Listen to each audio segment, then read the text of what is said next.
What are your dreams? What are your wants? Do you want to grow your business? Help you crush your goals personally, professionally, and financially? Just join the conversation. What's up, guys? How we doing? It's 101. We always start at 101. And for those that do not know, that reason is because that's the way me and my wife used to say we love each other. So 101 is the most important time for me. My kids say it. Everyone says that. Welcome to the call, though. Welcome to the call, everyone watching, those that are going to be watching the recording, all the newcomers. First of all, much love. Thank you for sharing your Tuesdays with me. Welcome to these calls. These calls pump me up more than you could ever imagine. These calls are all about defining the game you want to play and how to truly get started. Like, what is it, the game you want to play? What are your intentions?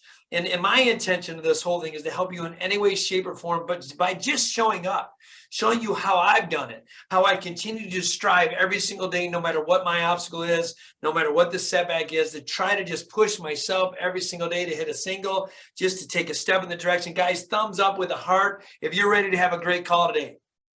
Let's go. Let's go. Right. My hope is that you take away some of these tips, some of the tricks, and start implementing in this thing that we call your life, the game of your life. That's right. I said it's a game. Life is nothing but a game. It's a matter of what game do you want to play. Sometimes we play the game of doomsday and all we think about is doom and despair. Other times we think of joy and happiness. We play the game of vacation or having fun or trying to get the best out of every single day. The game you want to play is the game that matters. And that's how it's going to set you up. You want a game of success? Play the game of success. You want a game of happiness? Play the game of happiness. Do not get caught up. Make sure, just understand though, it's nothing but a game. Even if you have a bad day, hey, let it roll. It was just a game. Sometimes you win, sometimes you lose. Trust me, I don't win every day, but I play every day. That's the thing. Will you play the game of life every day? I hope so. Guys, as you know, I'm Dr. Bobby Grassi, born and raised in Flint, Michigan, raised by a single mom. Raising 3 children on a whopping $18,000 a year. Hey, Malik, what's up in the house? You have my favorite. Let's go. He's got his pencil and paper ready. I haven't seen Malik in a while, but thank you, Malik, for sharing. Hey, I'm Bobby Grassi, like I said, born and raised in Flint. I love everybody that's been on the call. Malik, I love to see you on the call again. Chandel's on the call. Christine, Mariel, my group's on the call. I appreciate everyone for supporting me and being here. But this week, we're talking about a very important topic to me. It's leadership, but more importantly, self-awareness. Self-awareness is one of the hardest forms of leadership. Self-awareness is probably one of the hardest things to truly embrace in the thing we call life. So many times we try to blame other people for our actions or blame other situations for our outcomes. And we've all been there. Should I do it on a daily basis? I blame other people sometimes for the mood I'm in, or I'll blame my schedule's not right, so it gets me in a mood. But being self-aware, being truly self-aware is probably the rarest form of leadership. And don't confuse self-confidence for an honest and essential look at one's strength and weakness. Don't confuse that. Being self-confident is not the same thing. Don't confuse that, right? Being a leader nowadays is no longer reserved for these titles. Like, that's what you got to understand. It doesn't matter your title. Instead, it's everyone in the business world is expecting to be a leader, no matter what the experience you have. Like, when you show up at work, do people know you as a leader? This means that we need to train everyone around us to have the framework to develop the critical thinking skills for them to grow as leaders. Thumbs up, guys, if you know what I'm talking about when it comes to, it's not about CEOs of companies. It's not about COOs. I can remember when I worked at a GM, when I was in dental school, I was working at GM, and Chandel was on the call. No, I worked at GM, and I took that job very serious. I wanted to be a leader no matter what it was. It doesn't matter my title. It doesn't matter what happens. I was grinding it out as if I'm going to be the best employee. I'm going to lead by example. I'm going to work my butt off no matter what the obstacle is. And so I hope in your life, don't worry about the title to be a leader. It doesn't matter your title in life. It doesn't matter if you're a janitor of a building. Be the leader. Be that culture setter. Be that trendsetter. Do you understand what I'm saying? With a thumbs up. So the biggest challenge so many times is people get so stuck up in the middle of how leadership should be done and how leaders should behave, right? There's a proliferation of leadership books and training. There's many ways to learn this, yet traditional methods used to train leaders have not always kept pace with the monumental changes in the place in this world, including how to keep new generations of employees constantly motivated, inspired, and performing their best. To me, leadership is all about motivation and inspiration. Leadership is getting people to believe that they can accomplish things they never thought possible. You look at great coaches in basketball, you look at great CEOs of companies, or you look at just great people. Leadership is about getting people to believe that they're worth something more than what they really believe they are. Leadership is raising the tide, if you will. It's raising the standards. It's showing people the new expectations. But I also believe leadership and self-awareness is leading by example. When you see me at Crumble Cookie, when you see me in my dental office, I will bet people will say he's one of the hardest working people. Why? Because if I expect people to follow, then I must lead by example. Hey guys, just with a thumbs up, have you ever seen, and maybe some of my staff members on this call might say me sometimes, have you ever seen someone who's kind of a fake leader? They're more of a dictator, and then they wonder why people don't want to follow suit with them. And the reason that is they're not leading by example. It's one thing, Malik, to own a company and say you're an owner of a company. It's another thing to lead. It's another thing to show people what it really takes to be the best version of themselves. And that's what we're talking about today. Tom on the call knows what I'm talking about as far as leadership. Mariel knows what I'm talking about, right? But leadership is about self-awareness, not self-confidence. The Chinese philosopher Louis Howell once said, he who knows others is wise, but he who knows himself is enlightened. When you truly know yourself, when you truly know, that's the foundation of leadership, is your character, including your integrity. How honest are you? Do you have perseverance? Are you authentic? Like, are you truly all those things? Leadership is, once again, having high integrity, high honesty, high perseverance, and are you authentic? See, the thing with me, sometimes I don't have a dang filter. I know in my heart, I'm not cocky, but I know I'm a good leader. And I also know I fail at leadership. I'm honest with myself, but I'm pretty authentic. Pretty much know what you're going to get when it comes to me. And my staff with a thumbs up, would you agree with that? I have no filter. Sometimes I'm too transparent and I'm honest. Right. So however, leadership is always a combination of both character and competence. You can have great character. You can be self-aware. You can have great perseverance. You can be honest, but you got to be competent. You got to know what you stand for. Like, people know me now, even when I do dentistry, been doing it for 20 years. I'm pretty good and I understand the game of dentistry. I'm pretty good at being a leader when it comes to even Crumble Cookie now, because I know what it takes to really run that business. Now, I'm not the best, but I know what it takes.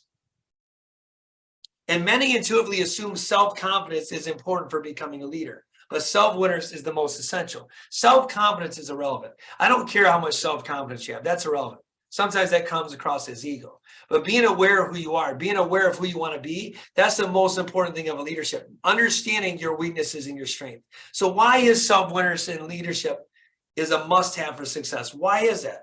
As leaders, you need to accept that you're not always going to be right. Dude, I have a problem with that. And you're not always going to excel in everything. What a concept. And that's okay. I don't always have to be right. I always tell people, I joke around, I'd rather be loved than right. Like, right is an ego thing. Right is an ego trip. Self-awareness, though, in leadership is the key to success for any organization, and it can encourage growth, adaptability, and honesty in the workplace. Now, who doesn't want growth, adaptability, and honesty? Who doesn't want to know that, who doesn't want a leader to admit when they're wrong? Who doesn't want people to be the best version of yourself? So what exactly is self-awareness in leadership? Self-awareness in leadership is this: having a conscious understanding of your character, behaviors, and motives, and how these things impact your leadership abilities. Truly understanding that all my motives, my behaviors, how are they impacting things? I know when I come in, and are your motives aligned with the company's goals? And how do you behave as a leader when things do not go as planned?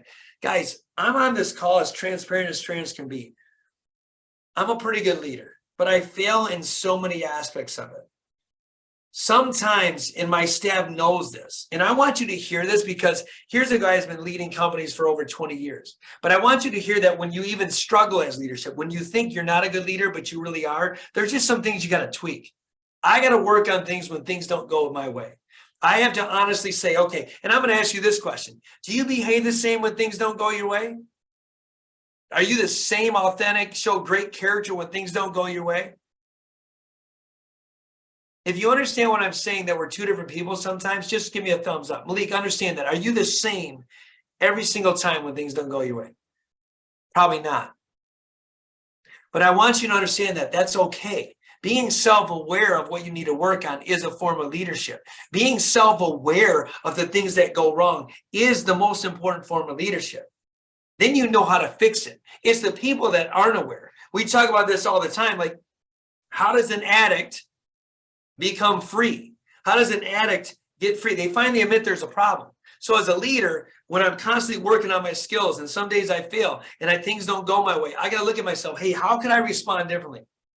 Now, I was authentic, right? I was very authentic, right? Obviously, people know what I was thinking, right? I was very aware of I had, I guess, integrity. I was pretty honest, but I wasn't showing great leadership. And I wasn't self-aware of the impact and my motives, the impact I would have around my company. So therefore, I can become toxic. And my goal in life is to have the greatest impact I possibly can in this world. So that's why understanding who you are and making sure everything you do from day jump one, is it in line with your motives of your company's goals? If the answer to the question is yes, then you're a leader, whether you have a title or not. Do you behave as a leader when things don't go as planned? Do you do the things you're supposed to do as a leader? Even admit it when you're wrong, because leadership is more than just doing everything right all the time. It's admitting when you're wrong and admitting when you need help. So self-awareness in leadership can help you. As a leader, it understands what you bring to the role. Having self-awareness means having an understanding of where you thrive and where you should improve. I just talked about that. And when your leadership and your company productivity tend to follow. I know when I'm on my A game, and maybe I'm talking to one of my hygienists right now, we'll just leave her name out of it for privacy issues. I know when I'm toxic, I can bring her down. I know when I'm not thriving, I can bring her down. I know when things don't go as planned, I can bring her down. And the reality of it is we all do this in life. We all have a tendency to when you're trying to lead, we don't lead by example, or we have the toxicity. But leadership is about growth and self-awareness. There is a huge understanding where you meet and lean on people. Find a way to lean on people. Hey, get people to follow you that are going to raise you up. Follow people that are going to give you accountability.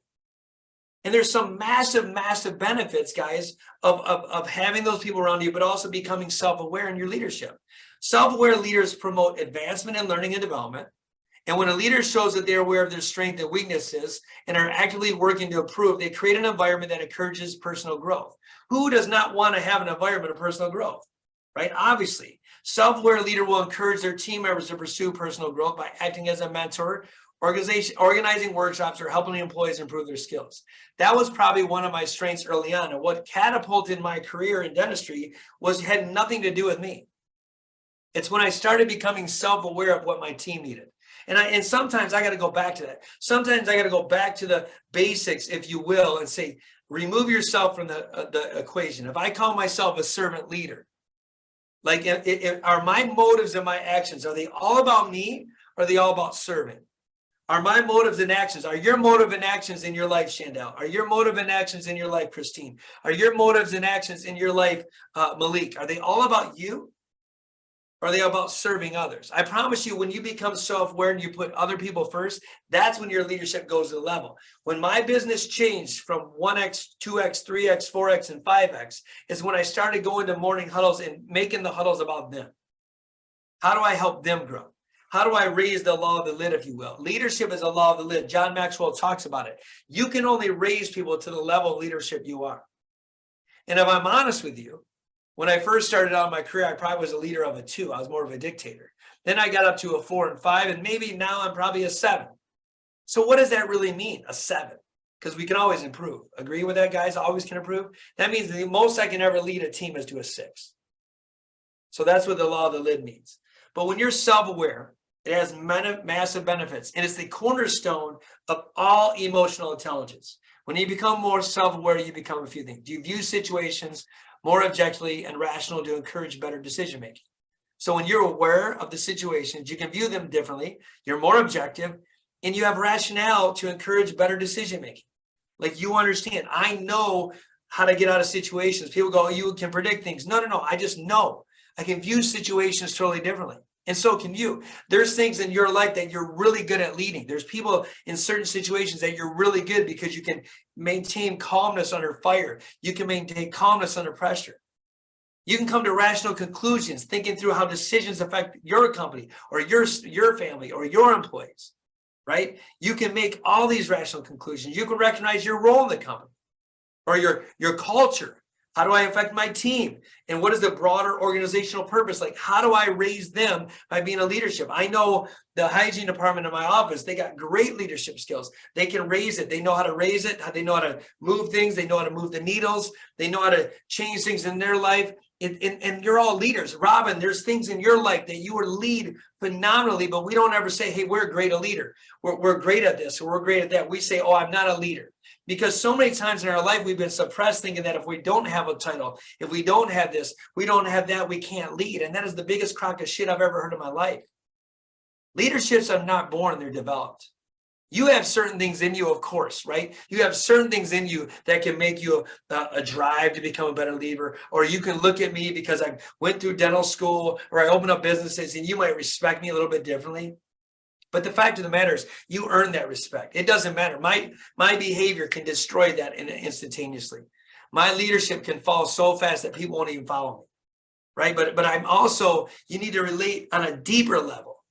Like that was sometimes my flaw. Like sometimes I get disconnected. I got to relate on a deeper level with my friends, my coworkers, to form a psychological safe environment. Like we got to make sure that we're safe. When people talk to you, you know, Chandel, when people talk to you, Mario, Robin, when people talk to you, Christine, I'll bet the best relationships you have, even Malik, are the ones that you have this psychological attachment with or an emotional bond with. You've delved deeper in.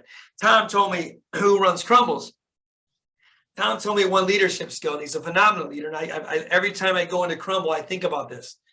You know, and I need to do this better sometimes in all my fields. Sometimes we get just a thumbs up, guys. You ever been so comfortable in life, you go through the motions and you don't really realize the impact you have, or you don't really relate to that level you once did? Thumbs up if you know what I'm talking about. Of course. Tony Robbins says it the best this way. If we would treat every single situation as it was the beginning and not the end, life would change. Think about relationships. Think about a business you start.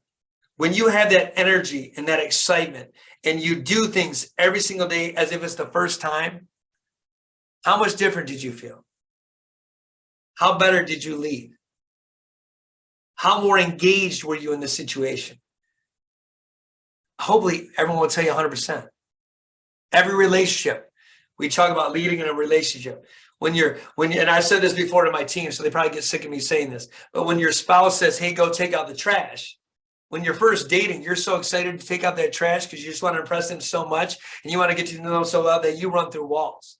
A little joke we always say is like, when you're in a relationship, how can people change after 15 years? They don't change. They get comfortable and they treat it as if you're just going to be there tomorrow. But if you treated everything the same, if you really got to know them, even 10 years later on a deeper level, what makes them tick? What makes them think? How do they behave? You will become the leader that's unstoppable. What Tom told me at Crumble, back to full circle, he says, I said, Tom, what made you so successful? He goes, I would go to every single station and I would just ask people that was doing a question. Hey, tell me about you. And if you know Tom, Tom's been in my store probably 3-4 times. I'm not getting Tom in trouble, but I say this about Tom. Tom's been in my store 3 to 4 times. And everybody in my store loves him. And when he comes in, he's this ray of sunshine. Maybe it's his accent. I mean, it probably is because, you know, I think he's from like Britain or something, or Wales, or he's got a beautiful accent either way. My point is I mean, he's even sexy when I hear him. I'm like, oh my God, I want to hear this guy. But he leads, and he leads because he gets to know you and he opens up his heart to you. And it's easy to follow somebody that does that. And when you want to get results in your life, when you truly want to be that leader, dive deep into the people you're trying to get to follow you. Try to get them on a deeper level to understand how they tick. And I do that, you know, so often. And sometimes I get lazy. So I'm just going to encourage us to go back to the basics and do that.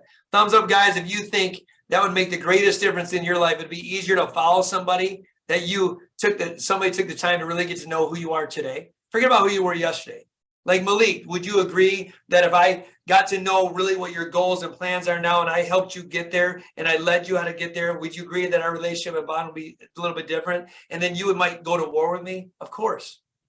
So we know that that's level 1 of leadership. That's self-awareness too. And understanding how to make decisions, understanding how to make your reports, how to guide them effectively to better behaviors, not without micromanaging.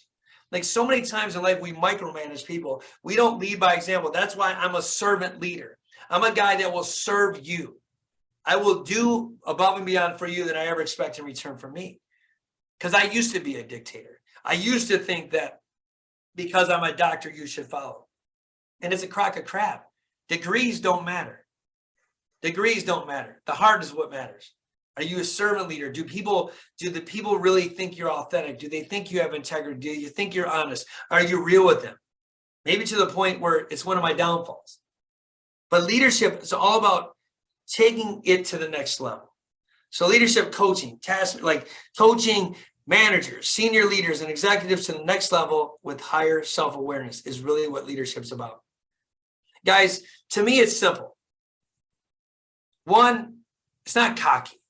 Every one of us in our heart of hearts need to be aware that we are born to be something great. We were born to be leaders, not followers. Even if you don't think you can lead anything, I'm going to ask you to take the risk today and lead something in your life. Pick something in your life today that you want to start knowing about yourself. Pick something that you don't think you ever could lead, and watch what happens when you get people to rally around them. Being a great leader starts with knowing yourself, loving yourself, and being the best version of yourself. That's where it all starts. What is it that you want? Who am I? What do I love about myself? And then how do I become the best version of myself? That's how great leadership starts. I didn't start out leading people. I didn't start out doing growing with Grossi calls. I didn't start out going to dental school because I had some mentors and trainers. I wanted to be a best version of myself. So I started picking up books. I started reading what other people did. I started following what they did. And then I just started implementing them in my life. Leadership is all about taking that step. Are you playing the game we call life? Are you playing the game of leadership? Malik, do you want to lead people to the next best level of their life? Tom, do you want to lead people to the next best level of life? Whether it's your family members, whether it's just your friends, whether it's your coworkers. Mariel, do you want to be the best version of yourself every single day? Robin, do you want to be that leader of that family, which, by the way, you already are, because I know you are. You're that leader of that family that everybody gravitates toward. You light up a room. You lead people through smile. You lead people through just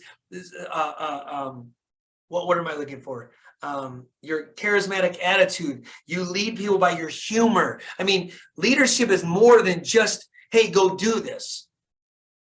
We all have this special gift within us. We all have leadership qualities within us. Do we want to just let them come out? If we are truly the son or woman of God, if we truly are, then why would we ever follow anybody? We are the leaders. Iron sharpens irons. We are the biggest and the baddest. Thumbs up if you understand that. We are meant for greatness. We are meant to lead. We are meant to be the best version of ourselves that's humanly possible. You don't get there by not knowing who you are. You don't get there by not loving yourself. You don't get there by not being the best version of yourself. It's amazing to me and how many times we can give compliments to other people to say, I do this all the time. Oh my God, Chandel, you look amazing. You've transformed your life. Like, oh my goodness, you look amazing. But yet we will look at ourselves in the mirror and say, we're not worth it. Or we don't look good. Or my eyes are wrinkled. Or I need this, or I need that. When you become self-aware of your strengths, when you become self-aware of who you want to be, when you want to look at yourself, know yourself, and love yourself, and being the best version of yourself, that's where leadership starts. Leadership starts from inside. And then once you figure out how to lead yourself, you can lead the masses. Thumbs up if you understand that. Once you know how to lead yourself, you then can lead others. It wasn't until I figured that out. It wasn't until that I understood that I had to live life by example according to who I want to be and lead myself before I could ever get people to follow me. We have fake leaders out there. And what do I mean? People will tell you what to do, exactly how to behave, how to perform, but yet in their own life is chaotic. In their own life is fails. In their own life, they do that. Can I give financial advice now? Yeah, I can lead that. Can I tell you how to run a business? Absolutely. Can I tell you how to work out every day? Not really. I'm working on that. Right? Can I tell you what to probably eat? Probably. Can I tell you how to lead things in a coaching standpoint? Yep. Can I lead everything in my life? Absolutely not, because I haven't done it. So it's not until you've done it should you ever lead, but it starts with yourself, loving yourself. Unfold your great leadership within yourself. Unfold it. It's a crinkled up piece of paper right now. Go dive deep and say, what is it that I want? Write it down in that planner, submit it to me, guys. Malik, submit that. You said you had a pencil and paper. Submit it to me. The info at thedentistco.com. If you truly want to grow, then let's get this thing done. Grow with me. Connect with me. Do it. And guys, tell me last time, I know this is a lot about leadership and maybe it wasn't about honesty and integrity, but are these calls valuable to you? Do you like these calls? Do you want to continue these calls? Does this make a difference in your life? I would love to hear from you. Thank you, Mario. I would love it. Send me an email, text me, show me the greatest leadership within you. I want to know what it is. I want to know, Robin, what makes you tick. I want to know what it is you want to lead. I want to know Malik. I want to know Mary. I want to know Shanda. I want to know Christine. Even if you got to tell me, I want to know Tom. Tom and you and I have talked off this call. I want to know. And come next week, we're going to talk about, this is one of my greatest things, faithful wavering.